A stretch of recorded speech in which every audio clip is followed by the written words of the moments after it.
Hello everyone, welcome to commerce classes. और आज हम शुरू करेंगे practice question. Like last video में हमने सीखा था कि पीरियोडिक सिस्टम में if we are given purchase और sales return then how to adjust that. बहुत सिंपल तरीका है। आपको क्या करना है कि पीरियोडिक सिस्टम में वी ऑल नो कि हमें सारी वर्किंग कब करनी होती है, at the end of the year.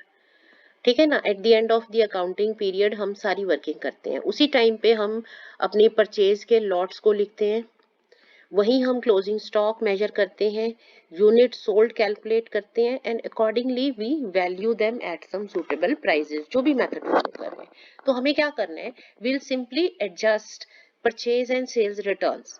ये जो भी रिटर्न्स हमें दे रखे हैं, we are to adjust them in the relevant lots.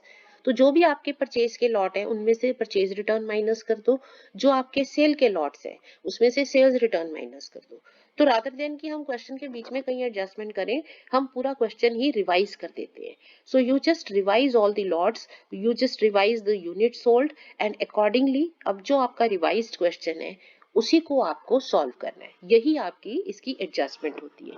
तो कुछ भी नया नहीं करना है, मेथड वही रहेंगे, फीफो लिफो वेटेड एवरेज, वही तरीके से हम कैलकुलेशन करेंगे। बस क्या करना है, रिटर्न को पहले ही एडजस्ट कर दो। परचेज रिटर्न है तो परचेज में से माइनस कर दो, सेल्स रिटर्न है तो सेल्स में से माइनस कर दो। So let us take up one question. अब ये है हमारा क्वेश्चन, वी आर गिवन, ये परचेज रिटर्न का क्वेश्चन है। ओपनिंग बैलेंस दे रखा है, purchases are given. Okay, sale तो हम नहीं लिखते हैं, सेल्स का लॉट बाद में देखा जाता है। Return from lot purchase on Feb 10, तो Feb 10 का ये वाला लॉट था, इसमें से आपने 100 यूनिट्स को रिटर्न कर दिया। ठीक है, सो अब आपका लॉट कितने यूनिट्स का बच जाएगा, 400 यूनिट्स का। Then you have another lot of purchase, ये भी आ गया। सेल बाद में देखेंगे, परचेज का अनदर लॉट 500। अब return from lot purchase on 1 अप्रैल, सो 1 अप्रैल का ये वाला लॉट है, इसमें से 100 यूनिट्स आपने अभी रिटर्न कर दिए। सो 500 यूनिट्स आपका ये लॉट बचेगा। ओके, नेक्स्ट लॉट भी हो गया और ये सेल हो गई आपकी। So you have 3 sales, 1 2 3, you have 5 lots of purchases. अब आपने क्या कर दिया है, आपने रिटर्न्स को एडजस्ट कर दिया, रेलेवेंट लॉट में से माइनस कर दिया। सो आपका क्वेश्चन रिवाइज हो गया। अब आपके पास परचेज के लॉट्स कौन से आ गए, 100 units at the rate of 30। Second lot हो गया 400 units at the rate of 35, 900 units at the rate of 32, then you have 500 units at the rate of 40 and 500 units at the rate of 42। ठीक है, तो total जो हमारे पास units available हैं वो कितने हो गए, 2400 यूनिट्स। ये डिफरेंट लॉट्स में बटे हुए हैं। Now at the end we'll measure कि हमारे यूनिट सोल्ड कितने हैं और हमारा क्लोजिंग स्टॉक इन यूनिट्स कितना है। सो कितने यूनिट्स आपने सेल किए, 1200 यूनिट्स, 500 एंड 500। सो टोटल जो हमारे यूनिट सोल्ड हो गए that is 2200 units, right. So closing stock कितना बचेगा, अगर 2400 में से 2200 units are sold, you are left with 200 units. So ये हमने अपना क्वेश्चन रिवाइज कर लिया। अब आप इसको विफो लिफो वेटेड एवरेज के अकॉर्डिंगली सॉल्व करो and then you can verify your answer. This should be your answer.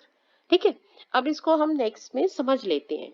You can solve it. अगर आपका क्वेश्चन यहाँ पे आ जाता है आंसर, दैट इज फाइन, आप इसको स्किप करके आगे अगले क्वेश्चन पे चले जा सकते हो। अदरवाइज आप इसको समझो कि कहाँ पर हमने मिस्टेक की हो सकती है, या अगर हमें समझ में नहीं आया तो क्या मेथड है। So this is your revised lots, 1 2 3 4, ठीक है, एंड 5। और हमने क्या किया था, हमने मेजर क्या किया था, यूनिट सोल्ड कितने थे हमारे पास, 2200 यूनिट्स थे। 1200 प्लस 500 प्लस 500, ठीक है ना। और हमारा क्लोजिंग स्टॉक कितने यूनिट्स का बच रहा था, if we total up, so closing stock था 200 यूनिट्स का, ये हमने पीछे अभी कैलकुलेट किया है। ओके, सो अब if we follow FIFO method, FIFO method क्या कहता है, first in first out.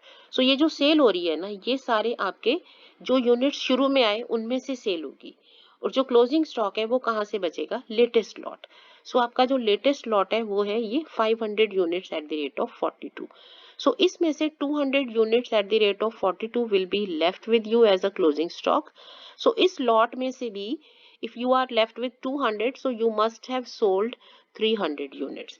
So our closing stock is going to be 200 units at the rate of 42, and ये जो सारे lots हैं ये हमारा हो जाएगा cost of goods sold, that is 100 at the rate of 30 plus 400 at the rate of 35 plus 900 at the rate of 32. Third lot भी पूरा सेल हो गया, फोर्थ लॉट भी पूरा सेल हो गया और 40 रुपीज, और लास्ट लॉट में से हमारे पास 200 यूनिट्स बच गए थे, so 300 units must have been sold. So this is our cost of goods sold. So ये देखो, closing stock is 200 units at the rate of 42. Cost of goods sold is first lot sold, second lot sold, third lot fully sold, fourth lot fully sold, और last lot में से 300 units are sold. So this is how we'll measure it. So same question अगर हम LIFO से करते हैं, so LIFO में क्या होगा, यही lots है हमारे 1 2 3, ये वाला lot अब 400 units का है, 4, this lot is of 500 units and 5. ठीक है ना. अभी यूनिट सोल्ड इज सेम, वो सेम क्वेश्चन हमारा कंटिन्यू कर रहे हैं. 2200 units, closing stock is 200 units. अब लिफो सिस्टम क्या कहता है, लिफो सिस्टम कहता है last in first out. So ये जो सेल हो रही है ना, ये लेटेस्ट लॉट में से होगी, तो आप ये सेल करोगे, ये सेल करोगे, ये सेल करोगे. ठीक है. लाइकवाइज आप 2200 यूनिट्स को एक्यूमुलेट करके सेल कर दोगे. और क्लोजिंग स्टॉक कहाँ से आएगा, इनिशियल लॉट में से. सो closing stock should be from the initial lot. तो सबसे पहला लॉट है 100 यूनिट्स का, ये पूरा आपके पास बच गया, but still you know you have closing stock of 200 units, so you need more. So वो कहाँ से आएगा, नेक्स्ट लॉट. इट मीन्स हमारा नेक्स्ट लॉट में से भी 100 यूनिट्स आर लेफ्ट. ठीक है. तो इस लॉट में, because this lot is of 400 units, so इसमें से 300 यूनिट्स हमारे सेल हो गए होंगे.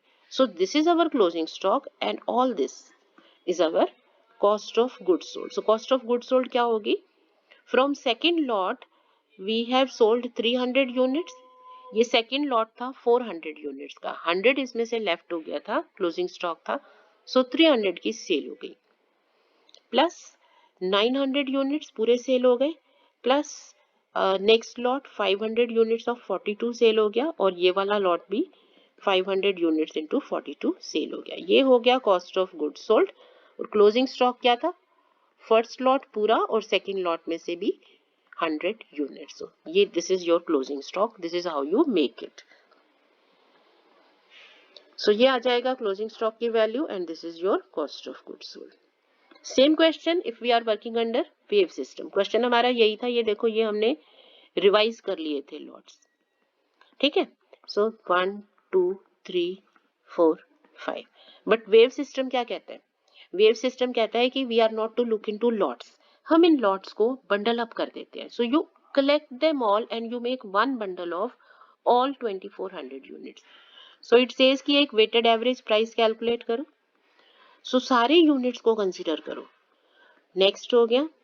ठीक है. नेक्स्ट है आपका 900 into 32 plus 500 into 40 plus 500 into 42. सो ये सारी आपकी कॉस्ट हो गई. Total cost upon total quantity थी 2400 यूनिट्स. सो आपके पास कितनी आ गई वैल्यू, 36.17 समथिंग समथिंग समथिंग, ये आ गया. So your closing stock of 200 units and your cost of goods sold for 2200 units, it will be measured on this weighted average price. यही हमारा होता है मेथड. ठीक है. सो आपने क्या किया, वेटेड एवरेज कॉस्ट कैलकुलेट की, total cost upon total quantity. So ये सारा ले लिया, total cost upon total quantity, then you measured closing stock and cost of goods sold. So this is how purchase returns are adjusted. एक और question ले लेते हैं. Now this includes sales return. So just go through your question. हमें adjust क्या करना है, जो भी रिटर्न्स है उनको हमें रेलेवेंट लॉट में से माइनस कर देना है. सो ओपनिंग बैलेंस हो गया first lot, then you sold something, तो सेल तो हम बाद में करते हैं. परचेज सेकंड लॉट हो गया, देन सेल्स रिटर्न है, ये फेब 6 वाली में से 100 की सेल रिटर्न हो गई. इट मीन्स हमारी जो एक्चुअल सेल है वो 400 यूनिट्स की है. ठीक है. नेक्स्ट लॉट है परचेज का 900 यूनिट्स, फिर ये सेल हो गई, then you have another lot of 400 units, then you have sale, and you have sale return from March 20th. ये March 20th में से आपके 200 units की return भी हो गया, so 1000 units की sale हुई. So if we record all the lots, so we have first lot of balance, then you have 800 units of 35, 900 units of 32 and 400 units of 35. ये चार लॉट है हमारे पास. We have unit sold of how much? So revise करके हमारे unit sold, first हमने 400 units की sale की, next we sold 1000 units, next you sold another 500 units. ये तीन सेल है ना, ठीक है. So you have sold 1900 units, जबकि हमारे पास टोटल लॉट्स अवेलेबल कितने हैं? 3600 units at these prices. So our closing stock will be, if out of 3600 units we have sold 1900 units, तो हमारा closing stock हो गया 1700 units. तो units में हमने कैलकुलेशन कर ली, अब हमें प्राइसिंग करनी है. सो प्राइसिंग के लिए क्या है हमारा, फीफो लिफो जो भी मेथड हम फॉलो करेंगे. So now you have revised lots. यहाँ सेल रिवाइज हुई है, परचेज में रिटर्न नहीं थी, ठीक है. सो ये तुम्हारा रिवाइज्ड क्वेश्चन है. So rather than taking these values हमने रिवाइज कर लिया. अब आप इसको यूज करके तीनों methods FIFO LIFO weighted average से आप इसकी वैल्यू सॉल्व कर सकते हो, and then you can check कि आपके आंसर्स ये आ रहे हैं, ठीक है. Now if you are getting these answers, very good, otherwise you can check your solution here. So these are your four lots, 1 2 3 and 4, and we know that we have sold 1900 units and we are left with 1700 units.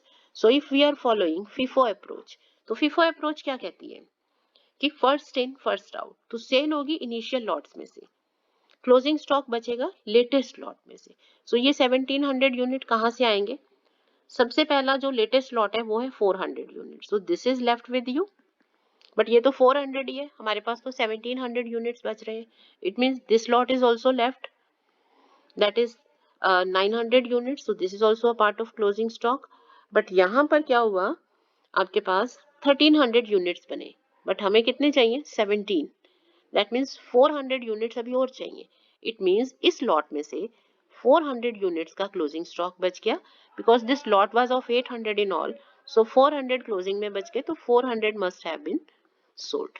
सो ये जो है ना, ये first lot और ये second lot में से 400 units are आपके sold, initials are sold. So these two will give you combined to 1500 units into 30 plus 400 units into 35. This will give you cost of goods sold, and when you combine these three, 400 at 35, 900 into 32 plus 400 into 35, this will give you closing stock.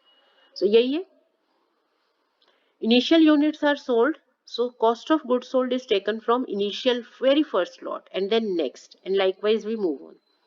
Closing stock is from the latest lot, so latest lots को compile किया. सो आपके ये तीन lot आपके पास बच गए हैं, ठीक है. So this is how we measure the values. Same question LIFO system. LIFO system कहता है लास्ट इन फर्स्ट आउट. तो अब जो आपके यूनिट सोल्ड है 1900 units, it will be from latest lots.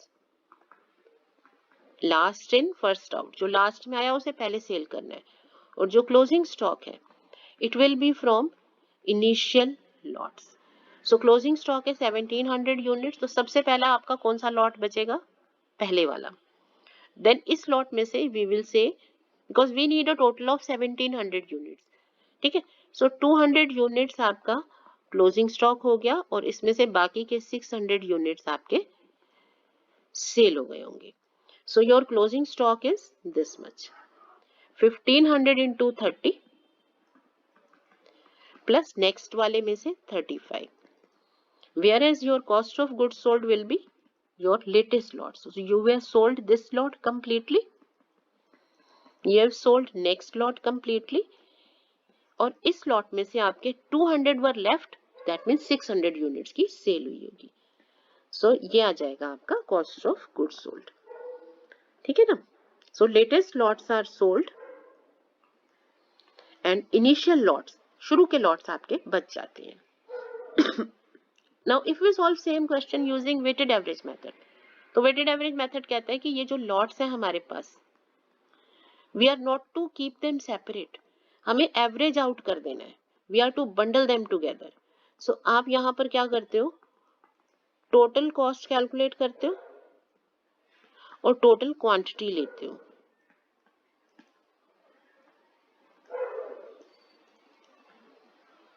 Okay, so total 3600 units है और total cost कितनी आ जाएगी, यू जस्ट सॉल्व दिस।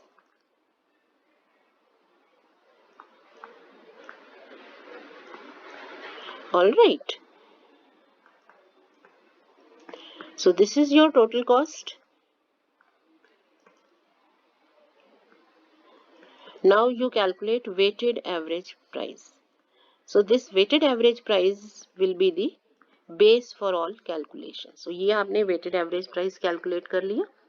ये देखो, ये हमारा weighted average price solve करके आ रहा है 32.17 rupees.